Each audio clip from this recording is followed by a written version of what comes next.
One man has stolen at least 13 years of peace, replacing them with pain, and crises that impact the entire world. Putin is trying to normalize what should have ended in the 20th century. Mass deportations, cities and villages razed to the ground, and the terrifying feeling that the war may never end. In fact, Putin embodies war. We all know that he is the sole reason why various wars and conflicts persist and why all attempts to restore peace have failed, and he will not change. He will not change. We must change. Zelensky, my friend, it takes two to tango. So, Putin won't change. Will you change? Will Zelensky change? Will Zelensky man up and stop the war to save the people from pain?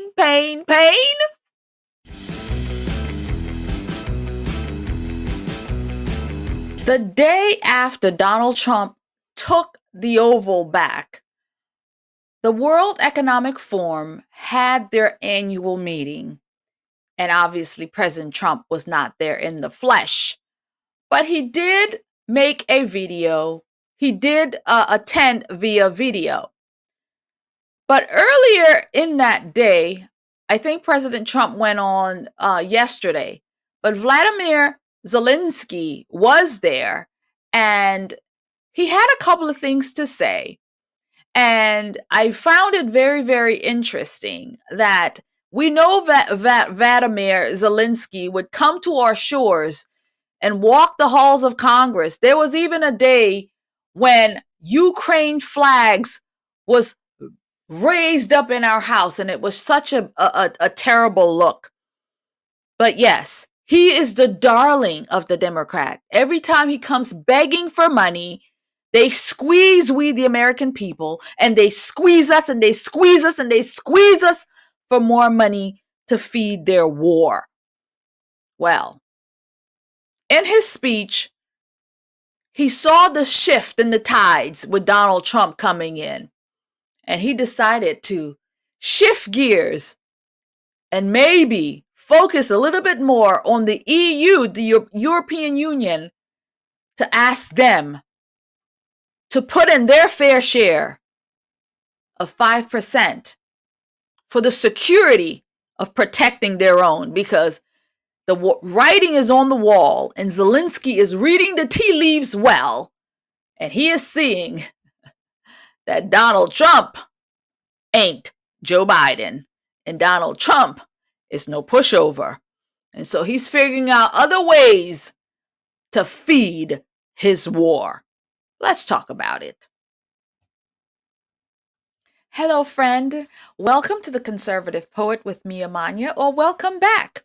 Here on the channel, we talk everything politics. So if you're back, then you must enjoy the content, and I'm happy to have you back. And if you're here for the first time, welcome, and I'm happy that you are here.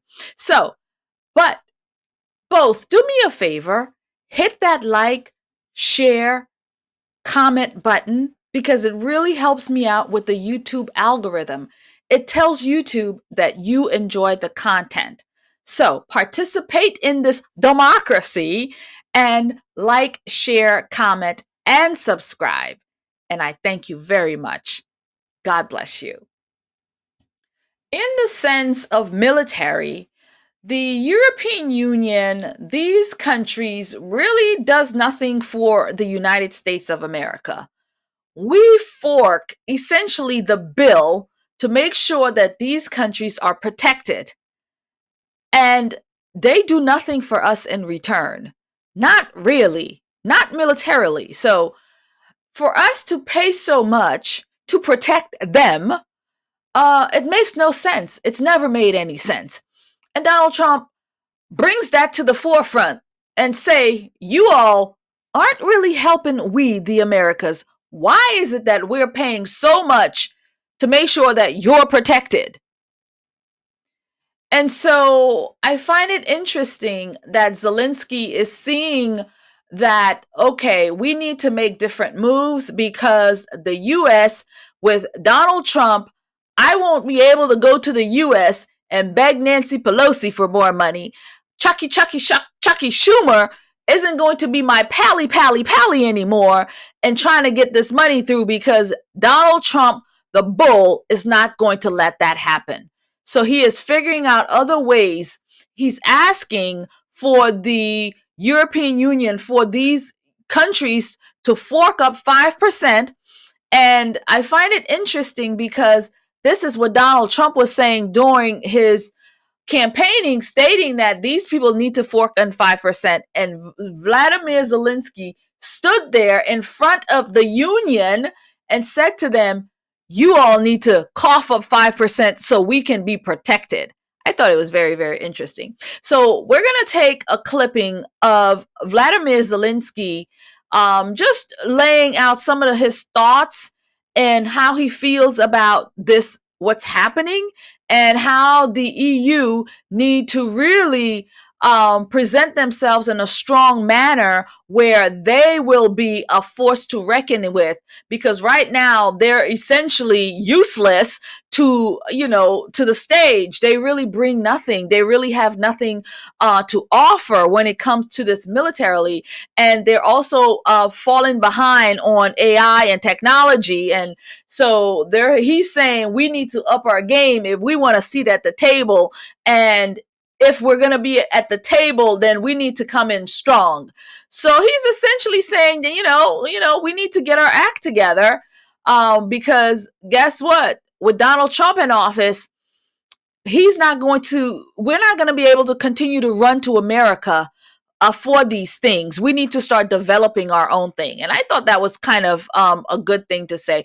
But here's a clipping of him talking a little bit at the European Economic Forum.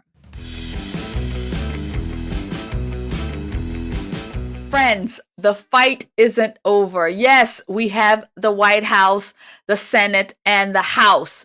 But, friends, the Dems aren't going to go quietly into the night. They're going to bitch, moan, whine, scream, and yell. And during that process, you need something to help you smooth and soothe your presence. So I present to you the OrlandoPatriot.com patriotic candles. We have them in 5 different scents where you can burn for freedom and burn to keep your sanity and not your insanity. OrlandoPatriot.com. Get 30% off your purchase price. God bless you. We need to make sure no European country is dependent on a single energy supply, especially not Russia. Right now, things are on our side. President Trump is going to export more energy. But Europe needs to step up and do more long-term work to secure real energy independence. You can't keep buying gas from Moscow while also expecting security guarantees, help and backup from the Americans. That's just wrong. For example, the Prime Minister of Slovakia is not seeking access to the US gas, but does not lose hope to enjoy US security umbrella. And Europe must have a seat at the table when deals about war and peace are made. And I'm not just talking about Ukraine here. This should be the standard. Europe deserves to be more than just a bystander. With its leaders reduced to posting on X after an agreement has already been made. Europe needs to shape the terms of those deals.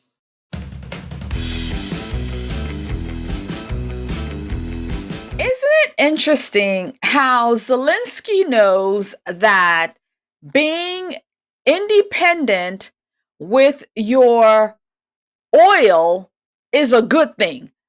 Having your own energy independence is an amazing thing. Isn't it funny how they know that? But yet, I don't know. You never gave Joe Biden any advice, letting him know that, Joe Biden, what you're doing to your country is crippling it. Being energy independent is the way to go. But no, I guess he never did give Joe Biden advice because they crippled our economy.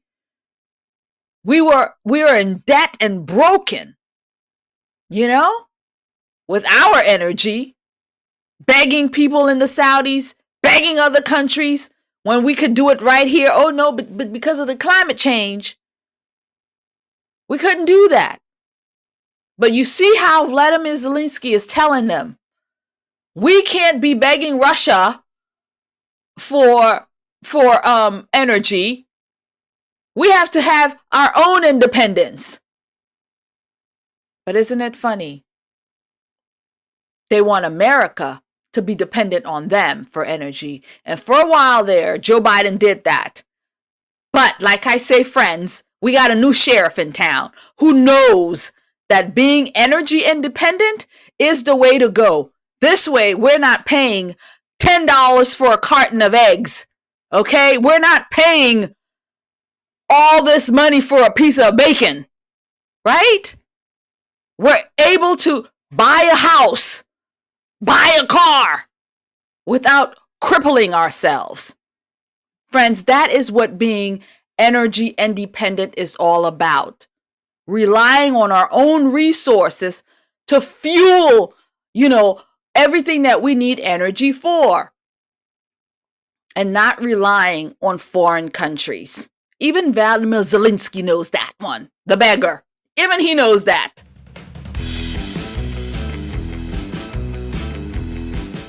So I want to take a news clipping. It has a couple of different clips of what President Trump said to these foreign leaders when he addressed them via the video. And so he talks a little bit about what he's expecting, what he's looking to do, and how people need to pretty much get on this Trump train because the gravy train is over and it is time. America is back and we're not playing around. And so we want to do business in America and we want businesses coming to America.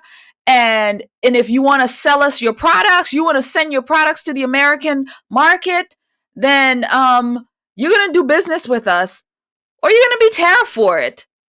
One way or the other, America is going to get its money. And I just love that. Here's President Trump.